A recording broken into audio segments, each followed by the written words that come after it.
ప్రధాన ప్రతిపక్షాలు శవాల మీద చిల్లరకునే రాజకీయాలు చేయకుండా నిబద్ధతతో ప్రతిపక్షంగా మీరు చెప్పాలనుకున్నది చెప్పండి.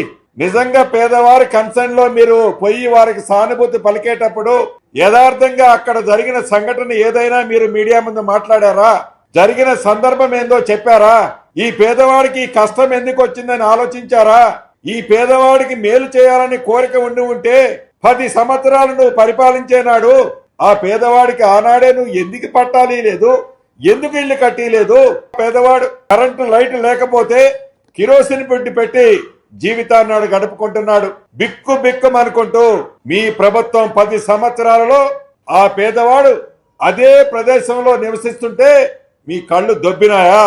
ఈ రోజు వచ్చి ముసల కన్నీరు కారుస్తూ సానుభూతి మాటలు మాట్లాడుతూ రెచ్చగొట్టే భాష వాడుతూ ఈ ప్రభుత్వాన్ని, గౌరవ ముఖ్యమంత్రిని, ఈ జిల్లాలో ఉండే మంత్రుల్ని మాట్లాడటానికి కనీసం జ్ఞానం ఉండాలి.